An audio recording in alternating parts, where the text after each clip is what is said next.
से दवाई खा रहा हूँ, कुछ असर ही नहीं होता।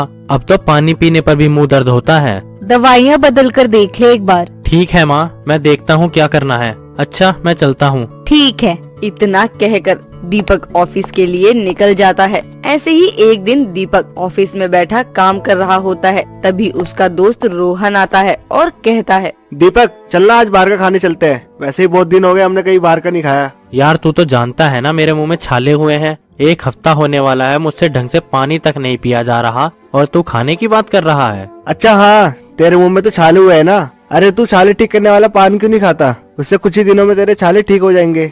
ओए आंटी, अपनी बकवास बंद कर। ये कैसे बातें कर रहा है तू? पान से कोई छाले ठीक होते हैं? भाई सच बोल रहा हूँ, मेरे पापा के मुंह में भी बहुत सारे छाले हुए थे तो उन्होंने पान खा के ठीक किया। भाई चल, मैं तुझे खुद लेकर चलता हूँ वहाँ। अरे यार, ये सब फालतू बातें हैं। तू चल एक बार ट्राई कर ले, अगर कुछ नहीं हुआ तो दोबारा पक्का नहीं कहूँगा। अच्छा ठीक है, चल चलते हैं। अब दीपक और रोहन ऑफिस से निकल बाइक से पान की दुकान पर जाने लगते हैं। तभी बाइक रोक रोहन कहता है, जा भाई, वहाँ उस गली में पान की दुकान है, तू चल, जब तक मैं बाइक पार्क करके आता हूँ। ठीक है, जल्दी आना। इतना कहकर दीपक जाने लगता है और रोहन बाइक पार्क करने के लिए चला जाता है।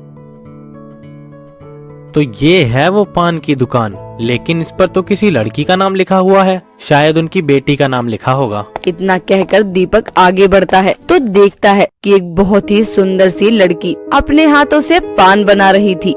यार ये लड़की कितनी सुंदर है। इसका इतना प्यारा चेहरा, लहराती जुल्फें, पान से लाल हुए होंठ और नाजुक हाथों से पान बनाती हुई Poonam. So beautiful, so elegant, just looking like a wow. बोलिए, आपको कैसा पान चाहिए? चूना लगाकर। पूनम के पास हर तरह की स्पेशल पान है। तुम बताओ तुम्हें कौन सा चाहिए? पूनम दीपक से बोलती है, लेकिन दीपक अपने ही ख्यालों में खोया हुआ था। तो पूनम फिर कहती है, अरे बहरे हो क्या? सुनाई नहीं देता चूना लगाकर? अरे भाई काक हो गया, वो कब से तुझे ही पूछ रही है। जी क्या हुआ?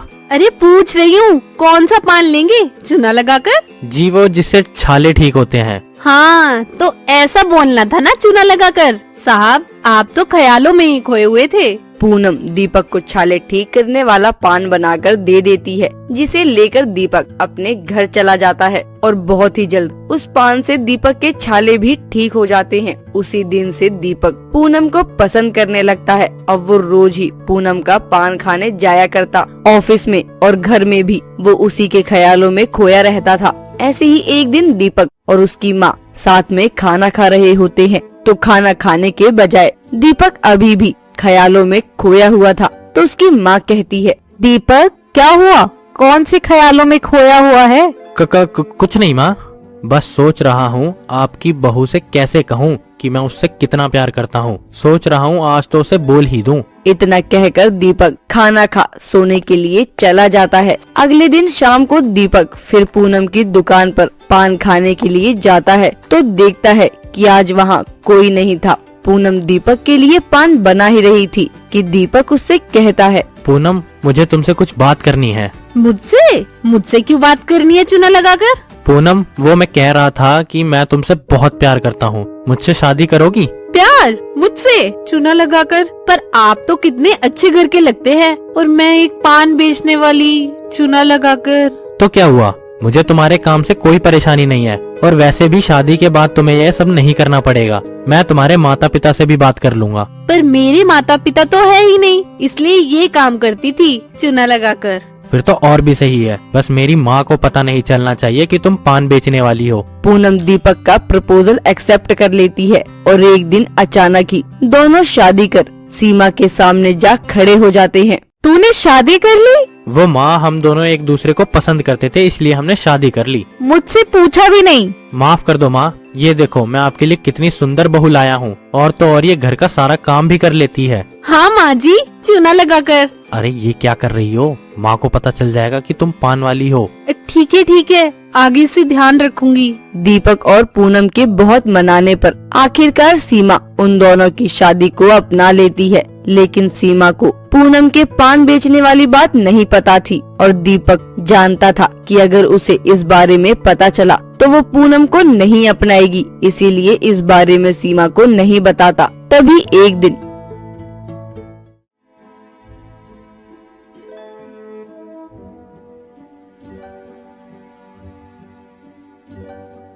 बहू, मेरे लिए एक कप चाय बना ला। अभी लाई माँ जी, चूना लगाकर। ओह, माँ जी ने सुन तो नहीं लिया? क्या? ये क्या बोला इसने? मैंने ही तो कुछ गलत नहीं सुन लिया? कहीं मेरे कान तो खराब नहीं हो गए? आज तो मरते मरते बच गई।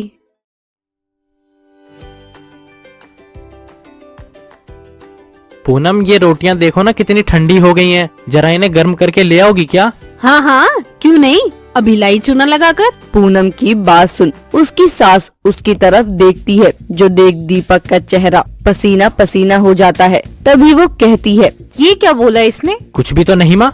झूठ, इसने अभी बोला चूना लगाकर, और ये पहली बार नहीं है। पहले भी मैंने 1-2 बार ये लाइन बोलते हुए सुना है। सच सच बता, ये लड़की कौन है और तू इसे कहाँ से लाया है? माँ जी, वो मैं। माँ, वो पूनम पहले गांव में रहा करती थी, जहाँ इसके पिताजी घर चलाने के लिए पान बेचा करते थे, और अब इसके पिताजी का देहांत हो गया है, तो कभी कभी उनकी याद में इसके मुंह से ये लाइन निकल जाती है ना पूनम? हाँ माँ जी, अगर आप कहेंगी तो आगे से मैं कभी ये लाइन दोबारा नहीं बोलूंगी। कोई बात नहीं बहू, गलती तो मेरी ही है, मैंने ही तुझे गलत समझ लिया। चल अब खाना खा ले और चिंता मत कर, मैं हूँ ना तेरी माँ। अपनी सास की बात सुन पूनम मुस्कुराने लगती है। कुछ समय ऐसे ही बीतता है। तभी एक बार दीपक के मुंह में दोबारा छाले हो जाते हैं, तो उसकी माँ कहती है, बेटा, दवाइयों से तुझे आराम लगने वाला है नहीं, तो तू जाकर उस पान वाले से छाले वाला पान क्यों नहीं ले आता? जल्दी ठीक हो जाएंगे। कितने दिन हो गए तूने ढंग से खाना भी नहीं खाया। उसकी क्या जरूरत है, वो तो मैं ही बना दूंगी। पहले भी तो मैंने ही बनाकर खिलाया था। देखना, बहुत ही जल्दी ठीक हो जाएंगे आपके छाले। आखिर पूनम पान वाली अपने हाथ से जो बनाएगी। पूनम पान बनाने की बात सुन अपनी ही जुबान पर काबू नहीं रख पाती और सारा भांडा खुद ही अपनी सास के आगे फोड़ देती है। अब दीपक भी शांत बैठ जाता है। तभी उसकी माँ कहती है, पूनम पान वाली?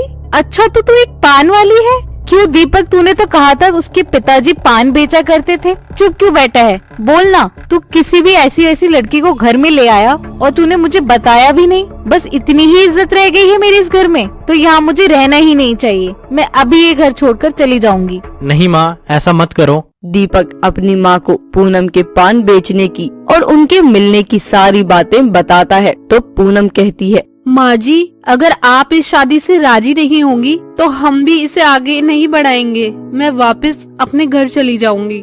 इतना कहकर पूनम अपने कमरे में जाने लगती है। तभी उसकी सास कहती है, रुक जा बहू, तुझे क्या लगा तू मुझे कुछ बताएगा नहीं तो मुझे कुछ पता नहीं चलेगा? मुझे तो पहले से ही पता था ये एक पान वाली है। बस इस बात का बुरा लगा कि मेरा बेटा मुझे समझ नहीं पाया, और जिस चीज में तेरी खुशी है उससे मुझे क्यों परेशानी होगी, फिर चाहे समाज कुछ भी कहे। अपनी सास की बात सुन पूनम की आंखों में आंसू आ जाते हैं और दीपक भी ये सुन खुश हो जाता है। दीपक की माँ पूनम को खुशी खुशी अपना लेती है और सभी साथ में रहने लगते हैं।